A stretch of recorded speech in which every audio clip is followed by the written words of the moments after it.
Good morning. All right. So today I look better than the other day, and I didn't get dressed up for y'all, but God, that door is trash. But I actually have two appointments today. One that requires me to meet with other folks, so I decided to wash my face. I got my farm gear on now, my fake farm gear. And then I have to work.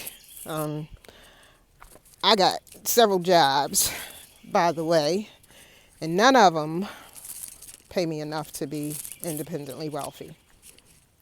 So good morning. I am walking over to my man East's house and trying to get him started with his day. But I have two very important meetings today. One is with his actual care team, and I have kind of reached my end of the rope at this kind of doing it alone thing. And I'm not really alone. I have a lot of help from my family, and even my friends. And most of the help that I have are people that have always been in Issa's life. But this is a full-time job, and it is something that kind of never ends for me as a mom, just because, and I'm not trying to make it out like I'm some woe is me, but for my fellow mothers out there, I brought my water today because that walk wiped me out. But for my fellow moms, you guys know what it feels like to be a parent. You never punch out of that job. And I'm like X years old, and my mom still is, I don't think she stops worrying about me if she feels that there is something to worry about. So sometimes I don't even share things with her because I can now relate to what that feels like, is that worrying never stops. Anyway, parenting is ghetto. That's what me and my cousin was talking about this morning. It's 98% pain and 2% pleasure. But nonetheless, as a parent, you never really kind of turn off that parenting. So it is really not a 24-hour job, but it's a 24-hour worry. So I'm constantly worrying about what's next. How do I support this person, my son, in a way that's healthy for him and healthy for me. And I was scheduled to have a meeting with his care team today, but guess what?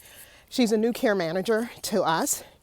She had to reschedule the meeting because she has a 11-year-old son with CP, cerebral palsy, and he's sick today, so she had to reschedule, and she was so apologetic. But I'm like, girl, let's do this over the phone. Let me get down to what I need. Give me some respite, give me some ADL hours, and come next week. But, just talking to her was comforting. At the same time, we started kind of talking about her challenges, and because her son has physical limitations that requires a different type of worry, for her, or different type of support. He's only 11, alhamdulillah. So she's dealing with a much younger child. I'm dealing with a whole grown man adult who got his own feelings, thoughts, think he grown, but don't have grown bills to pay. Anyway, so we kind of got as much done over the phone as we could, and then we're going to meet later today. So I had decided that in addition to my walk over to Issa's, I forgot my key. I was going to set up in our learning center, which is the other side of Issa's living area, and work out of here today. I know camera recording, but it's me. All right, so let me set down my 15 laptops. Ugh. that I need. So this is our learning center. Right now it's empty space. It's not completely finished on the inside. Well, it's actually finished for the learning center. What needs to happen here is we need to do some electrical upgrades, and I need to install a second bathroom over here for it to be more functioning. But we've done a lot of work in terms of just finishing out the barn so that it could be dual purpose. So this is on one side is the living center, and we have one resident, Issa Wallace. And then on the other side is the learning center. This side is the learning center where we have a plethora of, right now, mainly smart home technology equipment and products that people can use in. I'm an assistive technology provider. People can use in determining how technology can assist their loved ones with more independence. That's our goal. Independent living, independent working, independence do for self. So I went back to school to learn more. I work in technology anyway.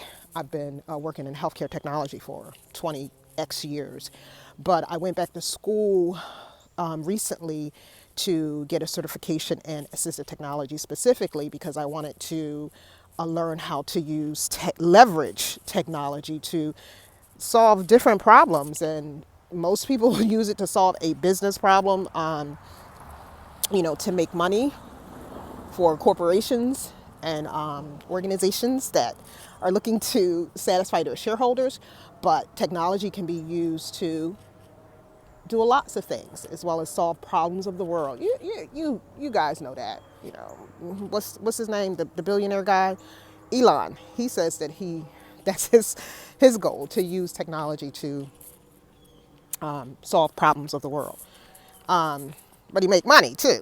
So anyway, the learning center, which is the other side, is right now it's kind of functioning as my storage area, and I wanted to kind of set up a lending library over there, as well as a space where people can come in and learn about all the different technology aids that we have. And I forgot my key, so my goal was to start this video and then I was going to go in there and actually show you some of the products, but I forgot my key. So I got to walk back and get the key. But the other side is I'm going to set it up and make it more operable for learning and lending library. So I have a lot of equipment stored in there. And then I was going to spend the whole day over here in this area and do some cleanup, because we have this outdoor pavilion, and I'm trying to get ready for the summer. R&I Residential Services just recently got approved by the state of North Carolina to provide community and behavioral health. So I'm trying to structure some programs that will allow us to take advantage of that the space that we have out here, because we're not really using it, as well as get more integration into this area. And East is very adverse to going out into the community, so I'm trying to bring the community to him. But anyway, so we've been working outside. My husband started kind of putting down gravel to allow for more parking, so that when people do come here, when we start our programs, we will have the outdoor space, we'll have the indoor space, and we'll also have enough parking to accommodate cars.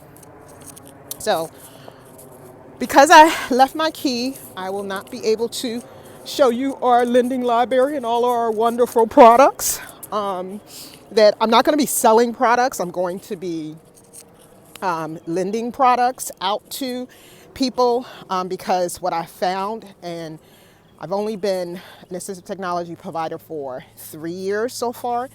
What I found is the reason why I have so much inventory is because you have an idea in your head of how you're going to leverage technology, but then when you actually get the technology and start using it, real life, we call implementation, you'll either one, find a bunch of defects, or two, you'll find that technology cannot be used to meet your business goal. I'm going back and forth with the language. That's how I talk 9 to 5.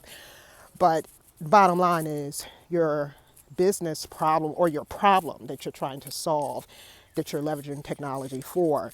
Doesn't matter how great the technology is. If it doesn't solve the problem, then it's not a success. So I have a lot of products that I brought with the intent of using it to solve problems, and it didn't solve my problem. That doesn't mean that it cannot be leveraged for some other problem. So it's perfectly good.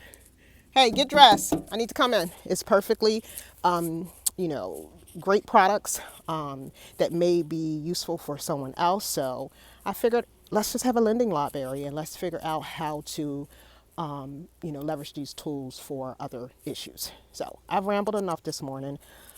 Because I don't have my key, I can't show you, but I'll probably do a part 2, come back and show you what we have. And if there are people out there who feel like they can use, I'm also a certified DME provider, so we can lend if you or someone you know has Medicaid, and you don't have to have Medicaid, but I try to offer that as a option because things are is expensive, right? It's pricey. You may not have it in your budget to be able to just try out new products, but if you have Medicaid, we can go ahead and just bill Medicaid for the costs, and we can go ahead and allow you to use that device for a while, for your needs, and see if it works for you. And if you decide you want to purchase that device, I can actually help you with that. Or if you decide at the end that this device doesn't really work for me, that's fine, but there's no cost to you to do that. So I'll do another video to kind of demonstrate some of those products later and share that with you, and check in with you guys later. Bye bye.